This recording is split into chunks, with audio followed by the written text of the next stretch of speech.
Okay class मतलब last class के अंदर में हम लोग का ये क्वेश्चन डिस्कस हो गया था अच्छे से पूरा। अभी नेक्स्ट अपन यहां से बिगिन कर रहे हैं। पढ़ा लो एक बार इसको फटाफट।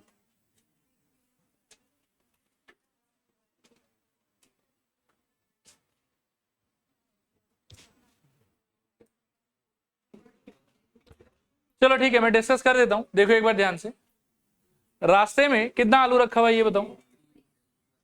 टोटल नंबर ऑफ आलू है हमारे लिए 20, ठीक है। और बोला हुआ है कि कितने कितने डिस्टेंस पे रखा हुआ है, 4 meters with first potato 24 meters away from the starting point.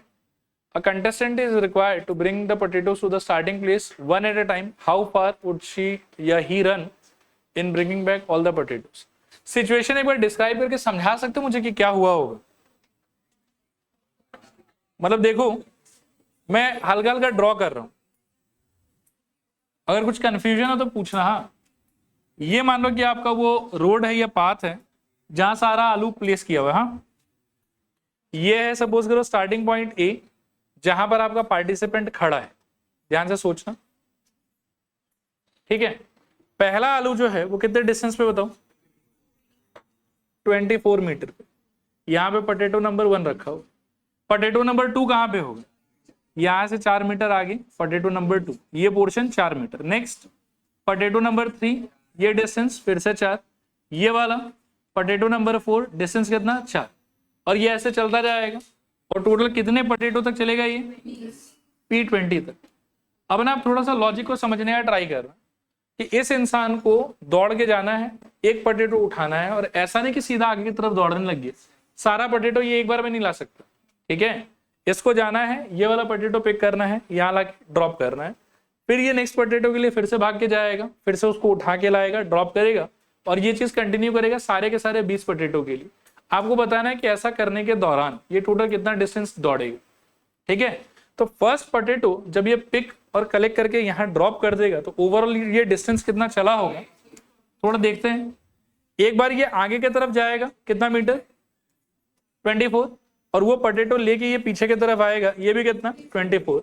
तो फर्स्ट केस में मेरे ख्याल में कितना दौड़ेगा, 48। आया समझ।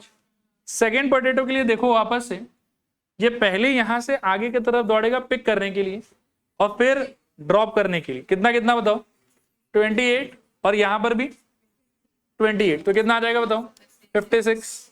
नेक्स्ट वाले के लिए आप सोचो कि क्या होगा, ये वापस से आगे की तरफ कितना जाएगा, 32, और ड्रॉप करने के लिए फिर से पीछे कितना आएगा, 32। पिंक वाले में 32 जाना चाहिए, तो नेक्स्ट नंबर क्या होगा बताओ, 64। और ये ऐसे चलता जाएगा up to how many terms, up to 20 terms. देखो आया समझ कि नहीं आया, आया। और इसी को जोड़ के जो भी हमारा आंसर आएगा वो हमारा फाइनल आंसर होना चाहिए। लिखो the required numbers would be 48, 56, 64, dot dot dot, 48, 56, 64, dot dot dot, up to 20 terms, up to 20 terms. ठीक है मेरे ख्याल में। नीचे लिखो hence the required distance will be 48 plus 56. The required distance will be 48 plus 56 plus 64 plus dot dot dot up to 20 terms, plus dot dot dot up to 20 terms. नीचे लिखो this is equals to, अच्छा देखो ये AP है, इस बात में तो कोई डाउट नहीं है, और इस एपी का फर्स्ट टर्म कितना है 48, कॉमन डिफरेंस क्या आ रहा है 8। तो लिखो now S20 is equals to, first term was 48 and number of terms is 20. पहले फॉर्मूला लिख देता हूं, n/2 whole thing into twice a plus n-1 into D.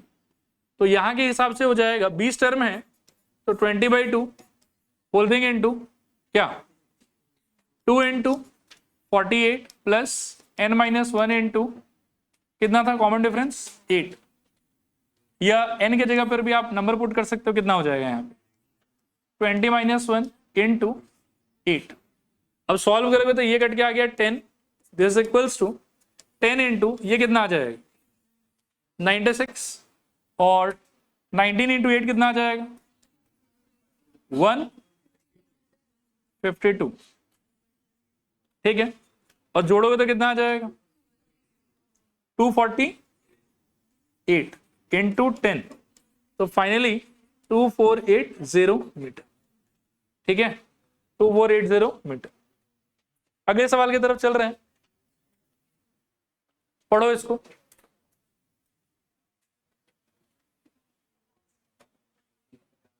और ध्यान से पढ़ना, थोड़ा क्रूशियल है ये वाला। चलो बोर्ड की तरफ देखो, क्वेश्चन पे बाद में आएंगे, पहले डाउन पेमेंट का जो सिस्टम है वो कैसे काम करता है उसको समझते हैं, ठीक है। अब ऐसा समझो कि आपको एक कुछ सामान खरीदना था, मानो कि आपको एक मोबाइल फोन खरीदना था जो 2000 रुपए का था, 2000 का मोबाइल फोन, ठीक है। इसमें आपने दुकान वाले से प्रॉमिस करा कि 1000 रुपए आप उसको दोगे डाउन पेमेंट। क्या दोगे बताओ? डाउन पेमेंट का मतलब क्या हुआ कि सामान पिक करते समय कुछ तो पैसा आप उसके हाथ में रखोगे ना, वो होता है डाउन पेमेंट, ठीक है। While taking the object from the vendor, जो पैसा आप उसको पेमेंट करते हैं इमीडिएट उस मोमेंट पे, उस पैसे को क्या बोला जाएगा? Down payment. तो 1000 रुपए आपने डाउन पेमेंट दे दिया उसको, लेकिन सामान 2000 का था कि 1000 का था? 2000 का था। तो आपका ड्यू कितना रह गया? एक तरीके से 1000 रुपए भी ड्यू है उसके ऊपर में, तो ये हो गया आपका 1000 रुपए ड्यू, ठीक है। और आपने इसको प्रॉमिस किया कि आप इसको इंस्टॉलमेंट्स में दोगे, ठीक है, विथ 5% लेट से इंटरेस्ट। क्लियर? अब आप देखना कि मान लो कि 1 जनवरी 2020 को आपने ये माल उठाया। अब क्या होगा कि 1 जनवरी 2021 को आप एक बार जाएंगे उसके पास में पेमेंट करने के लिए, ठीक है। और आपने प्रॉमिस क्या किया था उसको कि ईएमआई या इंस्टॉलमेंट के फॉर्मेट में पैसा रिटर्न करोगे। आपका ड्यू है 1000 रुपए और रेट ऑफ इंटरेस्ट कितना है? 5%, ठीक है। और आपने बोला कि आप 100 रुपए करके इंस्टॉलमेंट दोगे उसको, ठीक है, विथ 5% इंटरेस्ट। तो पेमेंट का तरीका आपका कैसा होगा? देखो, 1 जनवरी 2020 को तो आपने 1000 रुपए दे दिया था। 1 जनवरी 2020 को आपका ड्यू कितना था? 1000 रुपीज। ये ड्यू कितने टाइम के लिए होल्ड किया है आपने? अगर आप नेक्स्ट पेमेंट 1 जनवरी 2021 को करते हो, पूरा एग्जैक्टली 1 साल, तो आप क्या करोगे? देखो कि आप यहां पे आके उसको दोगे पहले 100 रुपए, जो प्रॉमिस्ड इंस्टॉलमेंट है आपका, प्लस 5% ऑफ, या 5/100 ही कर देता हूं सीधा, 5/100 of what? Of the amount which was due for this period. आया बात समझ? What amount was due for this period? 1000 rupees. तो 5% ऑफ 1000 देना आपको। देखो मेरे को 50 रुपए में इंटरेस्ट नहीं, मुझे इस कैलकुलेशन के स्ट्रक्चर में इंटरेस्ट। आया समझ? अब नेक्स्ट पेमेंट आप करने जाओगे फिर से, मान लो कि 1 साल के बाद 1 जनवरी 2022। कैन यू टेल मी कि यहां क्या सीन होगा? यहां पर 100 रुपए तो आप उसको दोगे ही, जो प्रॉमिस इंस्टॉलमेंट है आपका। नेक्स्ट आप उसको दोगे इंटरेस्ट। इंटरेस्ट क्या चीज पे? 1000 पे, या इस पीरियड के लिए जो ड्यू था उस पे? इस पीरियड के लिए जो ड्यू था उस पे। 1 जनवरी 2021 को आप अपने 1000 रुपए के ड्यू में से कितना क्लियर कर दिए? 100 रुपए क्लियर कर दिए। अब आपके नाम का ड्यू कितना बच गया? 900 रुपया। और ये जो पीरियड जिसके लिए आपने पैसा होल्ड करके रखा, उस पीरियड में आपके नाम पे ड्यू कितना था? 900 रुपए ड्यू था। तो यहाँ 5% मुझे 900 का देना चाहिए कि 1000 का देना चाहिए? 900 का देना चाहिए। तो यहां पर आप दे दोगे प्लस 5/100 इंटू 900, और ये चीज ही कहानी चलता जाएगा। अब जो अगला कैलकुलेशन होगा वो कैसा होगा बताओ? 100 प्लस 5/100 इंटू 800, क्योंकि 100 रुपया यहाँ रिटर्न कर दिया। और जब तक आप पूरा पैसा रिटर्न नहीं कर देते तब तक आपका ये चलता रहेगा ऐसे। This is the way how EMI works, ये इंस्टॉलमेंट वर्क्स। आया समझ? ये डाउन पेमेंट के वर्किंग का तरीका। क्लियर? अब मैं आपको एक चांस देता हूं, एक अपॉर्चुनिटी देता हूं, इस क्वेश्चन को खुद से ट्राई करो आप लोगों को, फिर डिस्कस करेंगे। चलो ठीक है, सुनो डिस्कस करते हैं इसको। ईएमआई का जो वर्किंग है वो मैंने आप लोगों को समझा दिया, इंस्टॉलमेंट का वर्किंग कैसे होता है, डाउन पेमेंट कैसे वर्क करता है। अब हम क्या कि इस कैलकुलेशन को थोड़ा समझने का ट्राई करते हैं कि how in A efficient manner हम इसका कैलकुलेशन कंप्लीट कर पाएंगे। टोटल जो है वो ट्रैक्टर का दाम कितना था बताओ? सब लोग प्लीज इस कन्वर्सेशन में पार्टिसिपेट करो। टोटल प्राइस कितना था? 12,000। और उसमें से कितना आपने एडवांस दे दिया उसको? तो ये तो चला गया आपका डाउन पेमेंट, ठीक है। अब ड्यू कितना है आपका 6000। उसके बाद आपने इस ड्यू वाले 6000 के लिए प्रॉमिस क्या किया वेंडर से, आपने प्रॉमिस किया है कि 500 रुपए आप रिटर्न करते रहोगे एज ए इंस्टॉलमेंट, और जो भी आप ड्यू रखोगे उसका 12% आप उसको पे करोगे। Is that okay? अब ध्यानपूर्वक सुनिएगा। तो जो पहला इंस्टॉलमेंट आप यहां से पे कीजिएगा इस 6000 के ड्यू को क्लियर करने के लिए, वो होगा 500 प्लस 12/100 इंटू क्या 6000। कोई कंफ्यूजन है इसमें कि क्लियर है ये वाला? पक्का? अच्छा, यहाँ 6000 से क्यों इंटू कर रहे हो? क्योंकि इस पीरियड में ड्यू 6000 था 1 साल के लिए। अगला टर्म जो इसमें आएगा वो क्या आएगा बताओ? फिर से 500, ये तो फिक्स रहेगा, प्लस जब 500 रुपया रिटर्न कर दिया तब आपके नाम पे ड्यू कितना है 5500। बोलो जोर से बोलो 5500। तो क्या हो जाएगा बताओ? 12/100 इंटू 5500। नेक्स्ट वाला क्या होगा बताओ? 500 plus 12/100 into 5000। Now this story will go on how many times? तो उसका जवाब है देखो, 6000 को 500 करके इंस्टॉलमेंट में दोगे तो कितना बार देना पड़ेगा? 12 बार।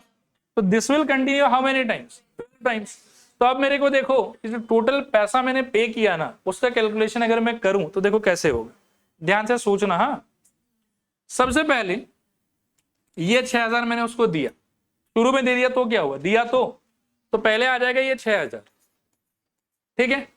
उसके बाद में क्या है देखो, ये जो कैलकुलेशन है आपका, इसको थोड़ा ध्यान से सोचना आप। इन सारे में 500 500 500 और ये कितने बार चलेगा? 12 बार चलेगा। तो आप पे करोगे 12 इंटू 500, ठीक है। प्लस जो इंटरेस्ट वाला पार्ट है ना, उन सारे में मेरे को लगता है कि 12/100 वाला पार्ट तो क्या होगा? कॉमन, बाहर खींच लो उसको 12/100। और अंदर से वो कैसा रहा होगा सोचो, स्टार्टिंग कहां से हुआ होगा? 6000 से, प्लस नेक्स्ट क्या रहा होगा? 5500। नेक्स्ट क्या रहा होगा? 5000। और ये कितने टर्म तक जाएगा? 12 टर्म तक जाएगा, ठीक है ना। अब ये वाला पार्ट को आप एपी की तरह डील कर सकते हो। अच्छा, ये ओवरऑल कितना होगा? 6000। ये कितना होगा? 6000 6000 6000 कितना हो गया? 12000। तो 12000 तो आ गया यहाँ पे, प्लस 12/100, इसको 100 ही रहने देना, कोई बात नहीं। ये अंदर वाला पार्ट एपी है जिसमें टोटल टर्म कितना है? 12। फर्स्ट टर्म क्या है? 6000, और कॉमन डिफरेंस क्या है? -500। सही कह रहा हूं? क्या हो जाएगा बताओ? 12/2 n/2 इंटू ट्वाइस ए, यानी कि 2 times of 6000, plus n-1 that is 11 into common difference कितना? -500, ठीक है। अब देखिए यहाँ पे ये कट के आ जाएगा 6, तो 12/100 होल्डिंग इंटू 6 टाइम्स ऑफ, यहां से 12000 और वहां से कितना? 5500 -5500, ठीक है। 12000 माइनस 5500 कितना होगा? 6500 पॉजिटिव में, ठीक है। तो 12/100 इंटू 6 इंटू 6500। सही कह रहा हूं शायद? अब यहां से दोनों को मल्टीप्लाई मतलब कर दो, 0 0 गया, और कुछ कटेगा नहीं। तो 12 इंटू 6 इंटू 65, ये कितना आ जाएगा? कैलकुलेट करके बताओ। 12000 प्लस 4000 समथिंग आना चाहिए, वो 4680। तो 4680, और दोनों को जोड़ के कितना आ जाएगा? 16680। कितने लोगों को खुद से आ गया था? हाथ उठा। Very good. जिनका नहीं आया था इस तरीके को समझो और कॉपी करो फटाफट।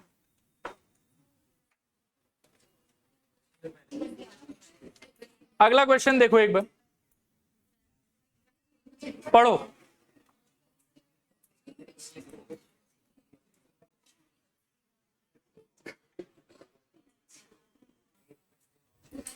देखो ध्यान से सुनना जो मैं कह रहा हूं, ठीक है। इसके अंदर में ऐसा कुछ बोला हुआ हम लोग को कि शुरू में कितना पेशेंट है बताओ? 1000 पेशेंट। हर रोज पेशेंट का क्वांटिटी कितने से डिक्लाइन हो रहा है? 50 से डिक्लाइन हो रहा है। पूछ रहा है कि भविष्य में क्या कोई ऐसा दिन आएगा जिस दिन पेशेंट का क्वांटिटी हो जाएगा 0? ऐसा हम लोगों से पूछा गया है। और अगर ऐसा दिन आएगा तो वो कौन से दिन पे होगा, ये हम लोगों से पूछा गया। तो बेसिकली देखो, ये कोविड का नाटक अगर हटाएं, हम इसको एपी के कॉन्टेक्स्ट में सोचें, तो पहला टर्म कितना है मेरा? 1000, फिर नेक्स्ट 950, नेक्स्ट 900, और 50 से ये कम होता जा रहा है। मुझे पूछा जा रहा है कि आगे चल चल के क्या कहीं 0 आएगा, ये मेरा क्वेश्चन। ठीक है, अब हम बोलेंगे कि late Tn is equals to 0. This implies a plus n minus 1 into d is equal to 0. a है आपका 1000 plus n minus 1 into D है आपका -50। यहां थोड़ा केयरफुल रहना, हाँ -50 हो गई। दिस इम्प्लाइज 1000 को वहां ले जाओ तो n minus 1 into -50 is equals to -1000। तो n minus 1 is equals to -1000 divided by -50। ठीक है, माइनस माइनस गया 50 और ये गया 20। और यहां से हम कह सकते हैं कि n minus 1 is equals to 20, so n is equals to 21. So this is going to happen on 21st day. ठीक है, लिखो hence we will have 0 patients, hence we will have 0 patients on 21st day. Hence we will have 0 patients on 21st day. Full stop. ठीक है, इसके साथ में AP का सारा एग्जाम्पल खत्म। एक्सरसाइज आप लोग अपने एंड पे खुद से ट्राई कीजिएगा और कोई कंफ्यूजन रहा तो पूछिएगा। ठीक है।